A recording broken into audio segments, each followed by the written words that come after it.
আসসালামু আলাইকুম। সবাই কেমন আছেন?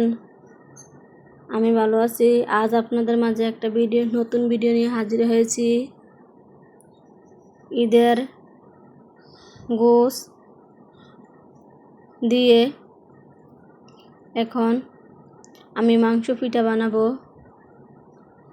এখানে আমি মাংসের জোড়া নিয়েছি, রান্না করা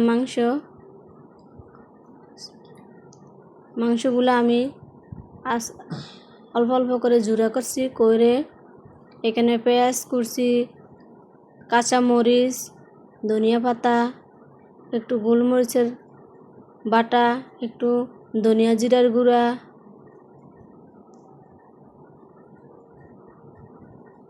একটু আদা বাটা, রসুন বাটা, লবণ সব কিছু দিয়ে আমি একসাথে মাখিয়ে নিয়েছি।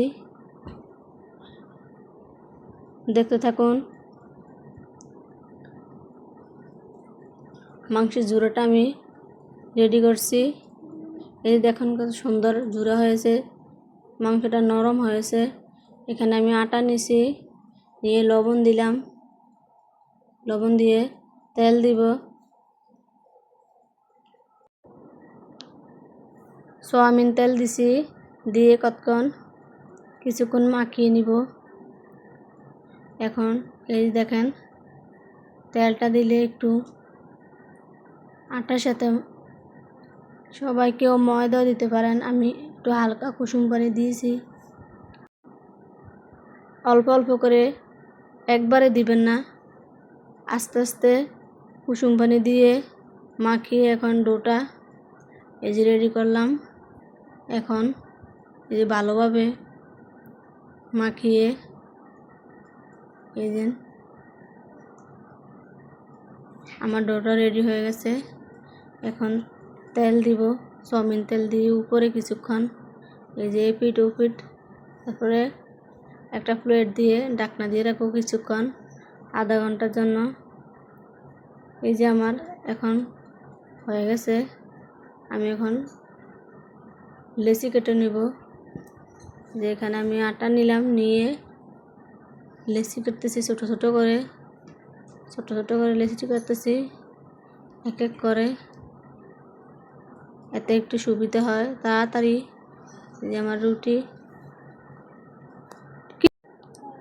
এই যে এখন আটা দিয়ে আমি গোল করে ছোট্ট রুটি বানিয়ে নিব, পাতলা করে। তো সবাই দেখতে থাকুন আমার ভিডিওটা, আজ আমি কি কি করছি। ভালো লাগলে লাইক, কমেন্ট, সাবস্ক্রাইব করে দিবেন প্লিজ। সবাই একটা সাবস্ক্রাইব করে দেন, লাইক করে দেন। আপনাদের একটা সাবস্ক্রাইবে, লাইকে আমাকে বহু দূর এগিয়ে নিতে পারে। আমি আপনাদের বোন, প্লিজ সবাই আমাকে একটু সাপোর্ট করুন, লাইক কমেন্ট করুন। আপনাদের লাইক কমেন্ট সাবস্ক্রাইব করলে আমি ভিডিও দিতে আগ্রহ হই, নিজের কাছে উৎসাহ লাগে। প্লিজ সবাই আমাকে একটু সাপোর্ট করুন। দেখতে থাকুন আমি মাংসের জোড়াগুলা এক এক করে রুটি বানিয়ে এখন পিঠে তৈরি করলাম। এই যে একটা হয়েছে, আরেকটা, এটা আরেক ডিজাইন। দুই ডিজাইনে এক এক ডিজাইন করতেছি, যেভাবে করতে পারেন, এক এক রকম ডিজাইন। এই যে এখানে এই তো আমি তেল বসিয়ে দিলাম কড়াইয়ের মধ্যে। এখন আমি পিঠাগুলো আমার হয়ে গেছে, ভেজে নিব। হালকা আছে তেল, একটু হালকা গরম, বেশি চুলা জাল দিবেন না, হিট একটু বাড়িয়ে দিলে পুড়ে যেতে পারে। পিঠাগুলো আস্তে আস্তে ভেজে নেবেন। এই যে আমি অল্প আছে ভাজতেছি, এতে করে পিঠাগুলো আরও ভালো হয়, মুচমুচে হয়।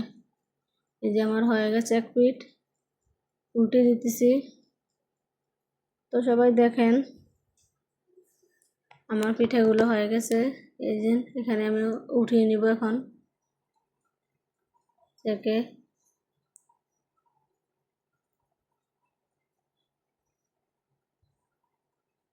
তেলটা কিছুক্ষণ জড়িয়ে এই যে পিঠা হয়ে গেছে আমার।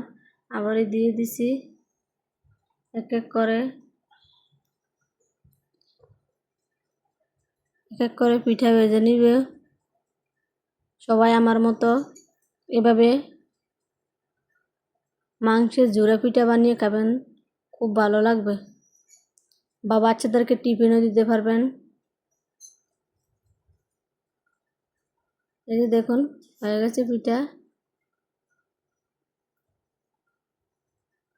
এই যে পিঠা আমি একটা ভাঙছি,